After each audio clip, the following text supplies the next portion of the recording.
Hello class second students, welcome back to the class. कैसे हैं सब सब बहुत अच्छे से अपना वर्क मेट को सेंड करते हो। Very good, well done. आप हाउस में रहो, हैंड्स वॉश करते रहो, ठीक है। विदाउट रीज़न घूमने फिरने के लिए अननेसेसरीली बाहर नहीं जाओ। ऑल राइट, आज हम क्या करेंगे, let's see. Today is 3 July 2020, Friday. Day is Friday. आज हम करेंगे हिंदी का न्यू चैप्टर, सेकंड चैप्टर, जिसका नाम है कृष्ण एंड सुदामा, जो हमने अपनी क्लास में भी किया था। ऑनलाइन क्लास में बहुत अच्छे से सबने पार्टिसिपेट किया। हमने स्टोरी रीड की, उसके क्वेश्चन आंसर्स मैंने आपसे पूछे स्टोरी के। Everybody replied wonderfully. So let's start today's class. Hindi का सेकंड पाठ स्टार्ट कर रहे हैं, जो कि एक प्राचीन कथा है कृष्ण सुदामा की दोस्ती के ऊपर। कृष्ण भगवान और सुदामा की फ्रेंडशिप के बारे में, उनकी दोस्ती के बारे में कि सच्चे मित्र कैसे होते हैं, उसके ऊपर ये स्टोरी है। चलो साथ में मिलकर पढ़ते हैं।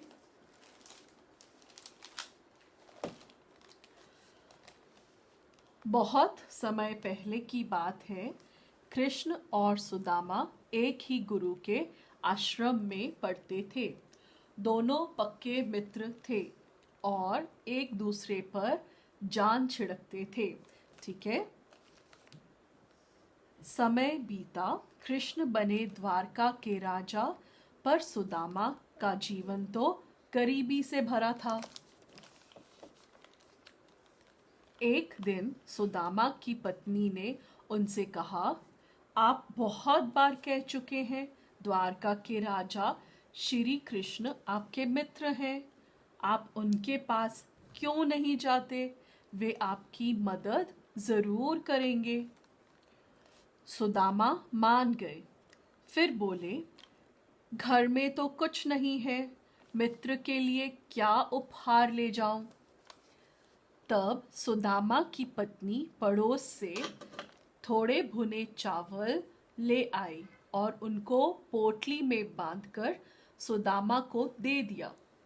सुदामा घर से चल पड़े। उनका मन डांवाडोल हो रहा था। वे सोच रहे थे, कृष्ण अब इतने बड़े राजा हो गए हैं, अगर उन्होंने न पहचाना तो। चलते चलते आखिर वो द्वारका जा पहुंचे। कृष्ण के महल के द्वार पर जा खड़े हुए।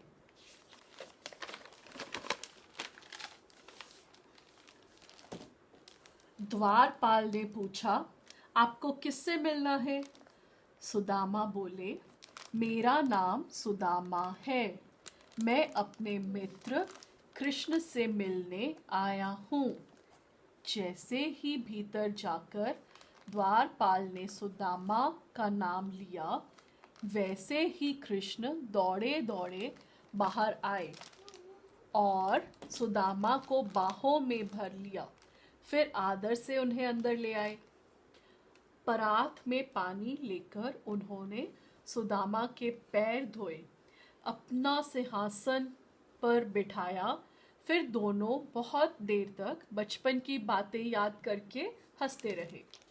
अचानक कृष्ण बोले, मित्र, भाभी ने मेरे लिए कुछ उपहार नहीं भेजा।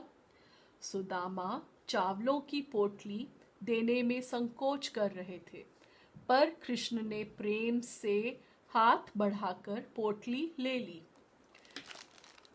कुछ दिन राजमहल में सुख से रहने के बाद सुदामा विदा हुए। घर लौटते समय वे सोच रहे थे, कृष्ण ने कुछ दिया तो है नहीं, अब घर जाकर मैं अपनी पत्नी से क्या कहूँगा। सुदामा जब वापस अपने घर पहुंचे तो देखकर चकित रह गए। जहां उनकी टूटी फूटी झोपड़ी थी, वहां अब महल खड़ा था। मन ही मन बोले, ये चमत्कार अवश्य कृष्ण ने ही किया है। उन्होंने मित्र का मान रख लिया। तो ये हमारी स्टोरी थी कृष्ण एंड सुदामा की, जो दो फ्रेंड्स थे, एक ही गुरु के साथ उनके पास में पढ़ने जाते थे। श्री कृष्ण भगवान तो द्वारका के राजा बन गए, लेकिन सुदामा एक गरीब इंसान था। तो वो अपने फ्रेंड श्री कृष्ण भगवान के पास गया।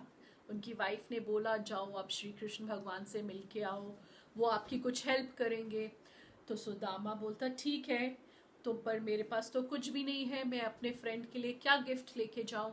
तो सुदामा की पत्नी ने अपने नेबर्स के पास, पड़ोस के पास गई, उनसे चावल लिए, उनको भुनकर एक छोटी सी पोटली में डालकर सुदामा को दे दिया। सुदामा पहुंचे द्वारका। तो वहां पे जब श्री कृष्ण भगवान को पता चला कि मेरा फ्रेंड सुदामा आए हैं, वो बहुत खुश हुए।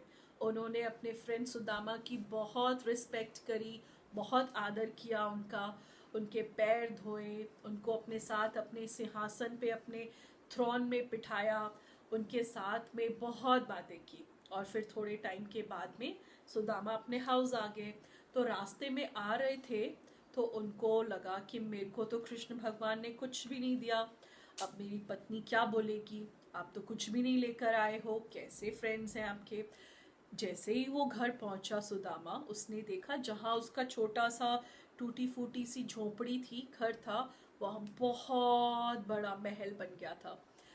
तो उनको, सुदामा को समझ आ गया कि ये काम तो श्री कृष्ण ही कर सकते हैं, उन्होंने ही ये मेरे को इतना अच्छा गिफ्ट दिया है। तो ये हमें स्टोरी ये समझाती है कि जो फ्रेंड्स होते हैं, सच्चे मित्र होते हैं, वो कभी भी भेदभाव नहीं करते हैं।